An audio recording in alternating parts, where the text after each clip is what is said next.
Después manjunta con mga operators de mga de público vehículo y stakeholders, un press conference llama el mismo chairman del LTFRB y de este board member na mga investigasyon y junta ya conduci el dos alto oficial, sila ya habla que aparece rampante el corrupción na Land Transportation Franchising and Regulatory Board o LTFRB Region 9. Asegun con Eileen Lourdes Lezada, uno del mga board member, envuelto na korupsyon mismo cuantos empleyado del LTFRB Region 9. Según pa que alegadamente, Chenequienta cobra valor de 35 para 60 mil de pesos na proseso de sacada de franquicia cada unit. Y abene según sila aquí na syudad para investigar con este y solve con el problema que por largo tiempo ya ocurri na región. Corruption in Zamboanga City, Region 9, is very well entrenched. This we may say, it's very rampant.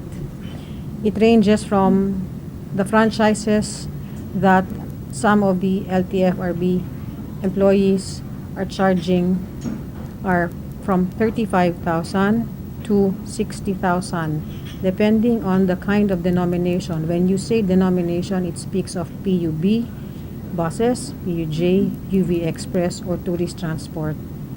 Also, we have learned from the stakeholders that during their routes, there are some other agencies also along the national highway that are also getting from them bulking money ranging from 300 pesos to 350 pesos for one route from Zamboanga to an endpoint. They would pay checkpoints from 1,000 to 1,200.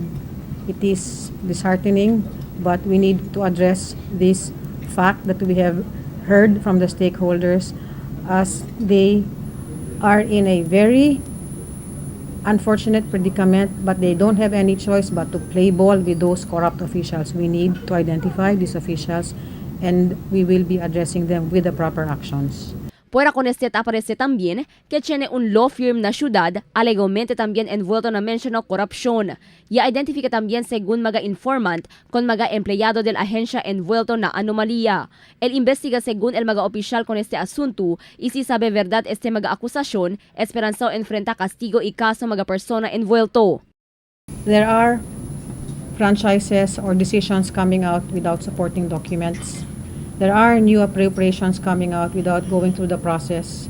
There is a law firm that is being linked by the stakeholders, directly being endorsed by an LTFRB official, a high-ranking official, if I may say, to the particular office.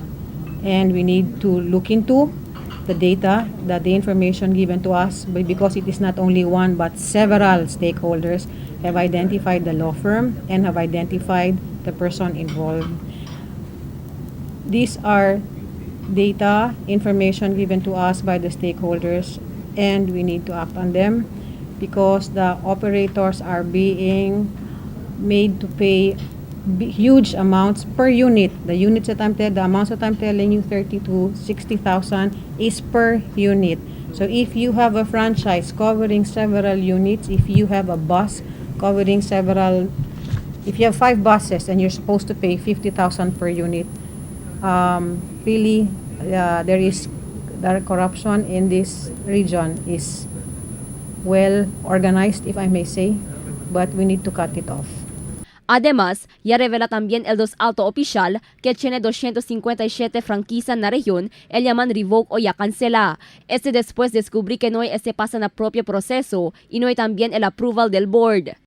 When we say appropriations, these are cancelled or revoked franchises which were inventoried and supposedly reissued. But apparently, there has been no justification for the reissuance of these revoked or franchises because it did not pass through board approval. And as I have been telling them, in fact, we were surprised, no? They were saying those amounts. Magkano bayad mo sa prangkisa mo? Magkano? 40, 35,000, 50,000. Nagulat sila nung sinabi ko na ang prangkisa walang bayad. The franchise has no price. So nagtaka tuloy sila. Ano pala yung binabayad namin na may resibo? Yung binabayad nyo, processing fee lang yan. 510, 520, 10 pesos legal research fund, no? It's not even enough to pay for the paperworks.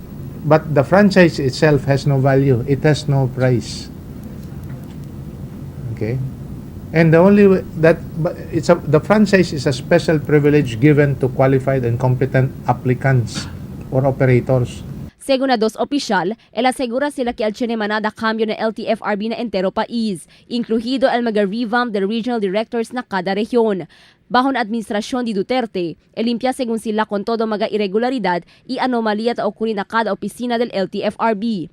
Konsentrasyon según del nuevo administrasyon amo para solve problema de korupsyon na LTFRB. Crystal Almonia, Dateline Zamboanga.